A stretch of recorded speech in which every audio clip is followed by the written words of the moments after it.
শ্রদ্ধেয় ভদ্রমণ্ডলী, আমার ইসলামের দরদের দরদি, নেককার দিনদার আল্লাহওয়ালা মুসল্লি ভাইয়েরা, সকল প্রকার প্রশংসা গুণগান ও গণকীর্তন সে আল্লাহ জাল্লে শানহু তিনারির জন্যই। তার পরে পরে দোয়া করি আল্লাহর কাছে, আল্লাহ তুমি অসংখ্য শান্তি বর্ষণ করো সে আমিনার লাল নবী মুআজ্জম রসুল মুকররম হজরত আহমদ মুস্তফা মোহাম্মদ মুস্তফা সাল্লাল্লাহু আলাইহি সাল্লামের উপরে। এক্ষণে দুটো শব্দ বললাম। একটা শব্দ হলো আল্লাহর প্রশংসা, আল্লাহর কৃতজ্ঞতা, আল্লাহকে ধন্যবাদ জানাইলাম। আর দ্বিতীয়টা হলো নবীজিকে দোয়া করলাম। কি বললাম? অসংখ্য শান্তি বর্ষণ হোক কার ওপরে? নবী মুহাম্মদ মুস্তফা সাল্লাল্লাহু আলাইহি সাল্লামের ওপরে।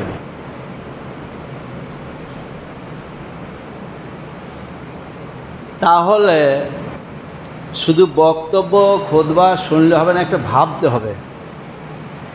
আজ বিশ্বের মানুষ যদি ভাবতো এই কথাটা যে হজরত মুহাম্মদ সাল্লাল্লাহু আলাইহি সাল্লামকে দোয়া দিচ্ছি, যদি এটা ভেবে যেত, তাহলে সারা পৃথিবীতে গাছতলা, ছাঁচতলা, পিঠতলা, ফকিরতলা, মাজারতলা, দুর্গাতলা, দরগাতলা, বুড়োতলা, আস্তানাতলা কিছুই থাকতো না। কেন? মারাত্মক কথা। এই কথাটা আসছে আদম আলাইহিস সালামের যুগ থেকে আর কিয়ামত পর্যন্ত বলতে হবে, নবীজিকে দোয়া করতে হবে। আদম আলাইহিস সালাম দোয়া দিলাম, নূহ আলাইহিস সালাম দোয়া দিলাম, ইদ্রিস আলাইহিস সালাম দোয়া দিলাম। তাহলে নবীজির দিকে দোয়া দিলাম। আবার ভাইয়েরা সকলেই দেখলাম খুব ভালো লাগলো, এখানে মসজিদে খুব ভদ্রতা সহকারে সুন্নত পড়লেন, কোনো গল্প টল্প করছিলেন না, খুব মজবুতভাবে বসেছিলেন, খুব ভালো লাগলো। অন্য আহলে হাদিস মসজিদে আজান হচ্ছে তখনও গল্প করে, আর নাম করছি না সে গ্রামের, তো খুব ভালো লাগলো।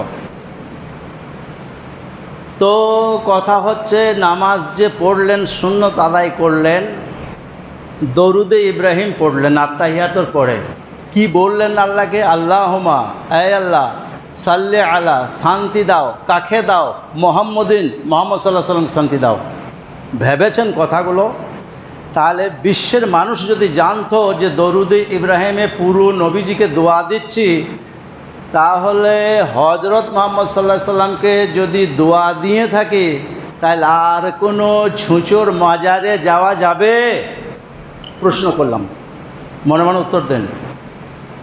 কাকে দোয়া করছি? আল্লাহুম্মা, হে আল্লাহ, সাল্লি আলা, শান্তি দাও, কাকে দাও? মুহাম্মদিন, মুহাম্মদ সাল্লাল্লাহু আলাইহি সাল্লামকে শান্তি দাও।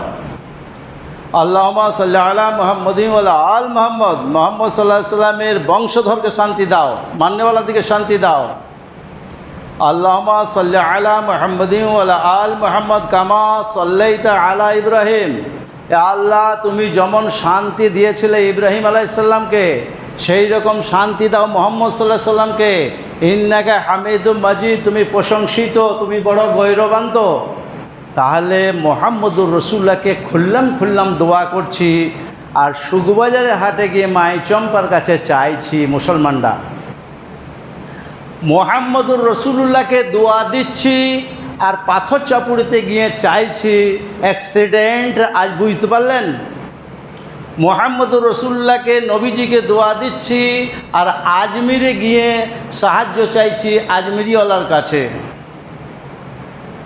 নবীজিকে দোয়া দিচ্ছি, আজ সারা বিশ্ব নামাজ পড়বে, যারা সপ্তাহে একবার পড়ে তারাও পড়বে, দরুদ শরীফ পড়বে, তারাও দোয়া করবে, আর নবীজির নাম যতবার আসবে ততবার দোয়া করবে। কি?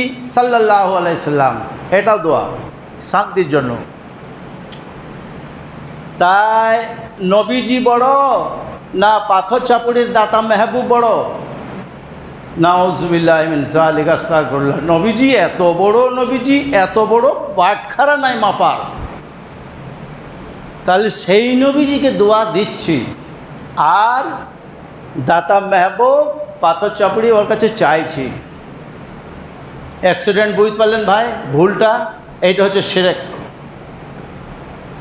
আহলে হাদিসরা শিরক করেন না, খুব ভালো কথা, কিন্তু শিরকের ঘরে কত বিটি যে চলে গেল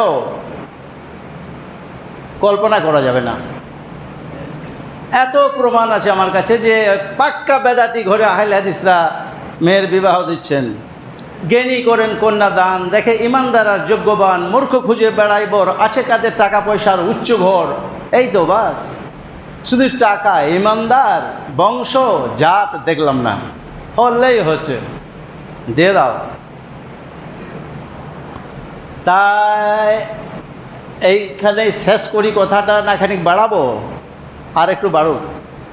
আজ থেকে সারা পৃথিবীর মানুষগুলো যদি হাত তুলে আল্লাহকে বলে, আল্লাহ হজরত মুহাম্মদ সাল্লাল্লাহু আলাইহি সাল্লামকে জান্নাতে দিও না, জান্নাত দেওয়া থেকে ঠেকিয়ে দিও, আটকিয়ে দিও। জিন, ইনসান, ফেরেশতা, নাবাতাত, সাজারাত, হাওয়ানাত সবাই যদি দোয়া করে, কীটপতঙ্গ প্রভৃতি প্রাণী, যে আল্লাহ মুহাম্মদ সাল্লাল্লাহু আলাইহি সাল্লাম তুমি জান্নাতে দিও না, তো সবারই দোয়া ফেল হয়ে যাবে, আর আমার নবী জান্নাতে যাবেন লয়, যাবেনই যাবেন। তো আবার এত দোয়া কেন করতে হয়? কারণ আছে।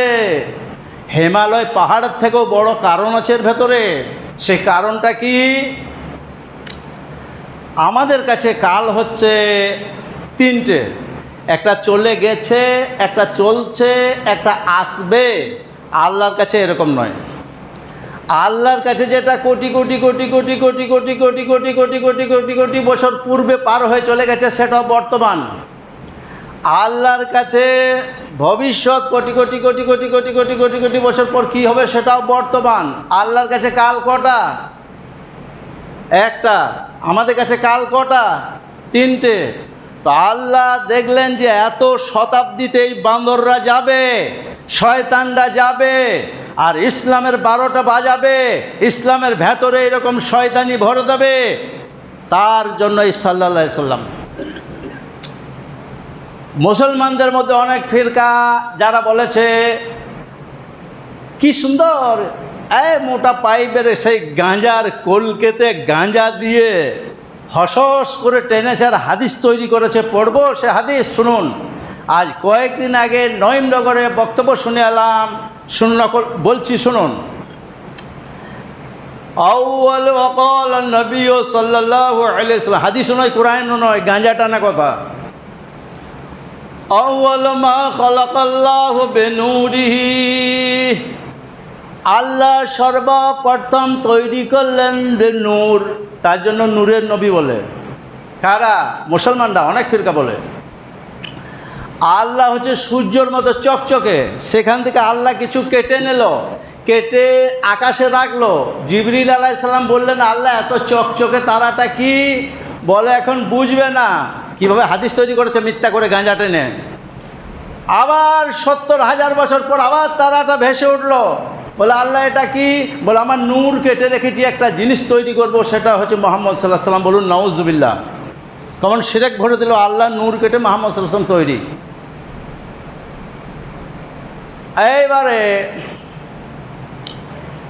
এইবারে একটা কাটারি আছে, উদাহরণ দেখুন, একটা কাটারি আছে 1 কিলো ওজনের। কামারকে বললাম 200 গ্রাম কেটে লাও, কাটারিটি ইস্পাতের, মনে রাখবেন কি বলছি, ইস্পাতের। কামার বললে এত টাকা লাগবে। আমি বললাম যত লাগে দেবো, কাটো।